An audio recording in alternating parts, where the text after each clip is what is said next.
감사합니다. 오늘 하나님께서 우리에게 주시는 말씀은 창세기 38장 24절에서 30절 말씀입니다.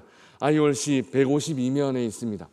IORC 152면 참조하며 우리 하나님 말씀 창세기 38장 24절에서 30절 말씀 우리 함께 봉독하도록 하겠습니다. 이것은 하나님의 말씀입니다. 석 달쯤 후에 어떤 사람이 유다에게 일러 말하되 내 며느리 다말이 행음하였고 그 행음으로 말미암아 임신하였느니라. 유다가 이르되 그를 끌어내어 불사르라. 여인이 끌려 나갈 때에 사람을 보내어 시아버지에게 이르되 이 물건 임자로 말미암아 임신하였나이다. 청하건대 보소서. 이 도장과 그 끈과 지팡이가 누구의 것이니까 한지라. 유다가 그것들을 알아보고 이르되 그는 나보다 옳도다. 내가 그를 내 아들 셀라에게 주지 아니하였음이로다 하고 다시는 그를 가까이 하지 아니하였더라. 해산할 때에 보니 쌍태라. 해산할 때에 손이 나오는지라. 산파가 이르되 이는 먼저 나온 자라 하고 홍색 실을 가져다가 그 손에 메었더니 그 손을 도로 들이며 그의 아우가 나오는지라. 산파가 이르되 내가 어찌하여 터뜨리고 나오느냐 하였으므로 그 이름을 베레스라 불렀고 그의 형 곧 손에 홍색 실이 있는 자가 뒤에 나오니 그의 이름을 세라라 불렀더라. 아멘. 세라와 베레스라는 제목으로 이 아침 함께 말씀을 나누겠습니다. 창세기 38장은 좀 특별한 장입니다. 37장부터 시작된 요셉의 이야기를 잠시 중단하고 갑자기 유다에 대한 이야기를 끼워 넣었습니다. 그 이유를 어제 이 시간에 설명을 해드렸습니다. 장자의 명분과 장자의 축복이 서로 다른 두 아들에게 흘러갔다라고 어제 이 시간에 설명을 해드렸습니다. 뿐만 아니라 이 두 사람은 각각 이스라엘 분열 왕국의 주도 지파가 됩니다. 솔로몬 이후에 이스라엘은 북왕국 이스라엘 그리고 남왕국 유다로 분리되는데 유다는 다윗 왕조의 정통성을 따르는 말 그대로 남유다, 남왕국 유다의 중심 지파였고 또 에브라임은 북왕국 이스라엘을 주도한 그런 지파입니다. 분열된 왕국의 첫 번째 왕 여로보암이 바로 요셉의 아들 에브라임 지파로 알려져 있기 때문입니다. 야곱의 12아들 중 두 아들이 장자권을 나눠 가졌습니다. 37장부터 전해지는 요셉의 이야기와 38장에 끼어들어 있는 유다의 이야기는 이런 관점에서 하나의 이야기로 해석될 수 있습니다. 오늘 본문은 유다의 자손들이 태어나는 이야기입니다. 오늘날의 윤리적인 관점에서는 매우 당황스러운 이야기입니다. 하지만 메시아의 계보, 언약의 백성들의 후손을 이어간다라는 관점에서 성경은 우리의 생각과는 전혀 다른 그런 해석을 내어두고 있습니다. 유다는 남자이고 고난을 가진 한 집안의 어른이었지만 이 거룩한 계보, 믿음의 후손을 이어가기 위해 전혀 애쓰거나 노력하지 않습니다. 오히려 셋째 아들이 죽을까 염려하여 며느리 다말에게 주지 않고 원칙과 전통을 깨뜨리는 그런 일을 범했습니다. 후손이 끊어질 이 위기는 누가 이어가는가 하면 아무 힘이 없는 며느리 다말에 의해서 극복됩니다. 다말은 전통이 보장하는 권리를 제대로 보장받지 못하고 억울하게 친정으로 쫓겨갈 수밖에 없었습니다. 하지만 그곳에서 시부 유다의 아이를 잉태하게 됩니다. 윤리적으로는 어떻게 이런 일이 일어날 수 있는가 싶은데 정당한 권리를 사용할 수 없게 된 한 여인이 궁여지책으로 행한 행동을 성경은 잘못됐다, 비윤리적이다 그렇게 판단하지 않고 오히려 옳다 인정하는 그런 모습을 볼 수 있습니다. 그래서 판단은 우리가 하는 것 아닙니다. 우리는 가끔 교회에서 사역하다가 혹은 가정이나 일터에서 지내다가 보면 판단하게 되는 경우들이 많이 있습니다. 특히 신앙생활을 오래 했고 열심으로 신앙생활 하시는 분들이 판단을 잘하는 이런 오류에 빠지는 경우들이 많이 있습니다. 저 사람은 어떻고 저 사람은 어떻고 이런 판단하는 경우들이 많이 있는데 판단은 우리가 하는 것 아닙니다. 하나님은 우리에게 판단하라, 정죄하라 그렇게 말씀하지 않으셨습니다. 판단은 오직 하나님께서 하시는 것입니다. 정죄는 오직 하나님께서 하시는 것입니다. 그래서 믿음의 사람들이 해야 하는 일은 무엇이냐 하면 누가 옳다 그러다 판단하는 일이 아니라 하나님께 그냥 판단하시도록 맡겨드리고 그저 우리는 섬기고 사랑하는 일을 해야만 한다라는 것이죠. 오늘 본문은 재판장에서 일어난 일로 이해하면 좀 더 쉽게 이해할 수 있습니다. 유다는 오늘 본문에서 재판장의 역할을 하고 있습니다. 그는 며느리 다말을 사형으로 정죄했습니다. 우리 24절 말씀 함께 읽어보겠습니다. 오늘 본문 24절입니다. 석 달쯤 후에 어떤 사람이 유다에게 일러 말하되 내 며느리 다말이 행음하였고 말미암아 임신하였느니라. 유다가 이르되 그를 끌어내라 불사르라. 아멘. 유다에게 며느리의 임신 소식이 전해졌습니다. 보통 상황이었으면 반가웠어야 할 그런 소식이었지만 지금은 다릅니다. 그 며느리는 지금 남편이 먼저 세상을 떠난 상황이었기 때문입니다. 남편이 없는 여인이 임신하는 상황이었기 때문에 상황이 완전히 다릅니다. 이는 가문의 영광이 아니라 가문의 큰 수치스러운 일이었습니다. 유다는 즉각 다말이 행음하였다라고 정죄했고 심지어 불사르겠다라고 위협했습니다. 행음하는 경우는 이런 경우는 죽이는 것이 정당한 율법의 집행이었습니다. 이 다음에 이후에 받은 율법에서 이를 명시하고 있기 때문입니다.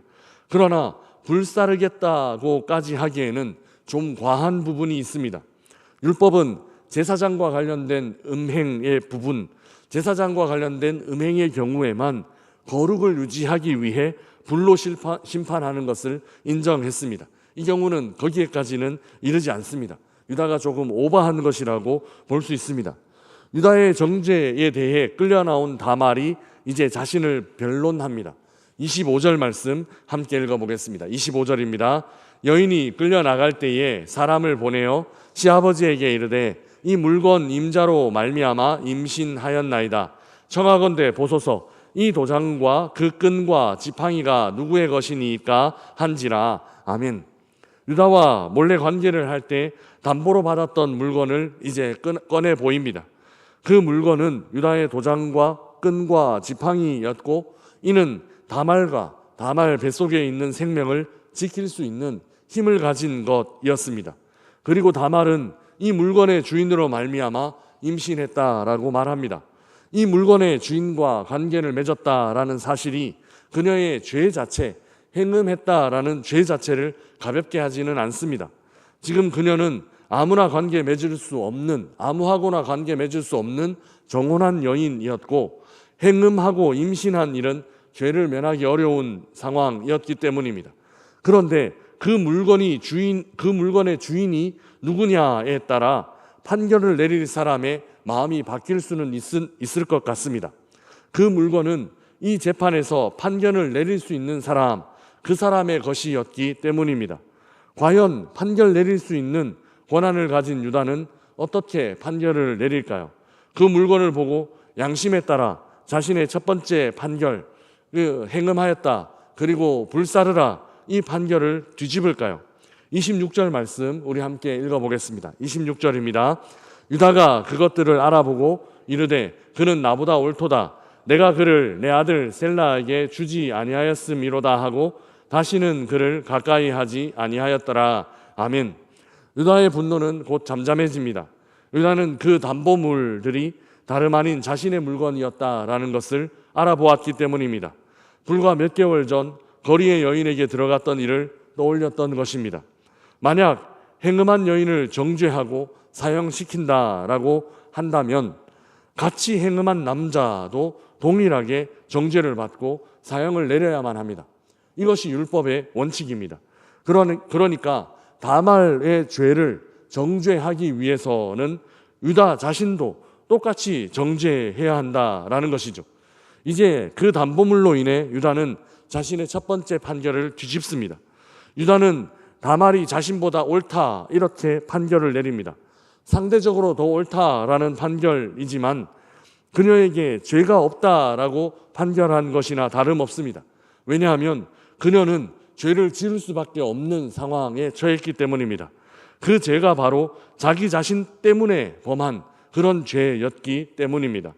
셀라가 장성했음에도 불구하고 다말에게 주지 않았기 때문에 오히려 유다 자신이 더 큰 죄를 지었고, 이런 자신의 잘못으로 인해 며느리가 죄를 지을 수밖에 없는 그런 상황에 이르렀다라고 유다는 정직하게 솔직하게 판결을 내립니다.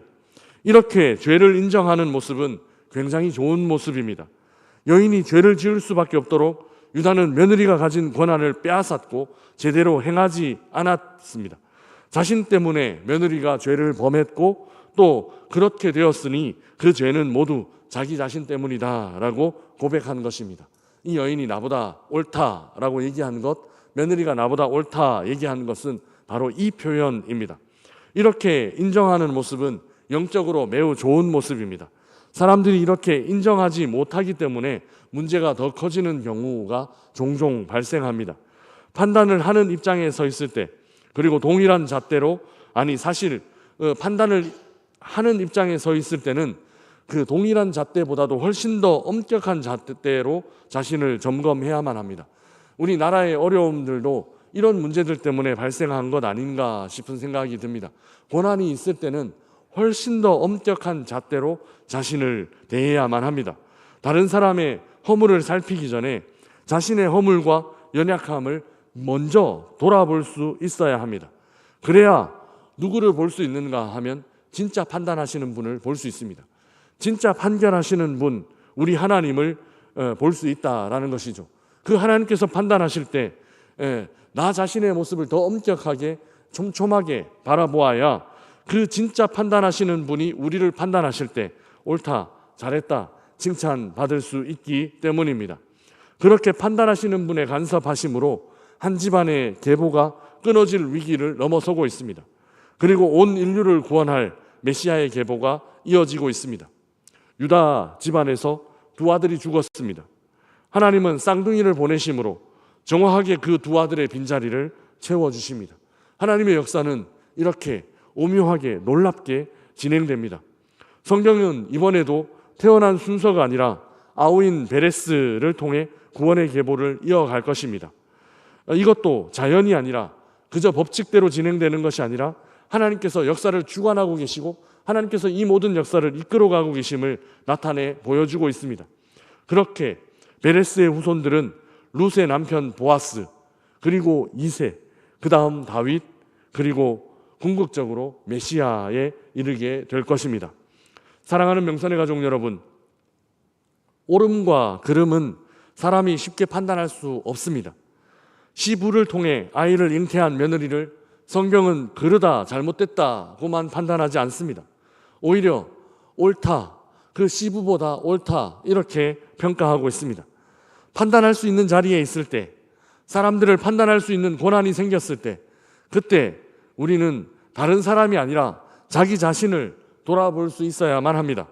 그리고 진짜 판단하시는 분인 하나님께 판단을 맡겨드릴 수 있어야 합니다. 사람들의 눈에는 불의하지만 하나님께서 의롭다 하실 때가 있습니다. 반대로 사람들의 눈에는 의롭다 하더라도 하나님께서 불의하다 정죄하실 때도 있습니다. 아무도 판단하지 말고 그저 불쌍히 여기고 그저 사랑하는 마음으로 사십시다. 그리고 모든 판단은 하나님께서 하시도록 맡겨드리십시다.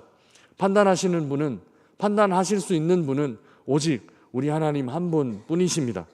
오늘 하루 섣불리 다른 사람을 정죄하거나 판단하지 말고 모든 판단 그저 하나님께 맡겨드리며 우리에게 주어진 일, 그저 사랑하는 일, 그저 섬기는 일, 그 일 묵묵히 감당하며 사시기를 주님의 이름으로 축복합니다.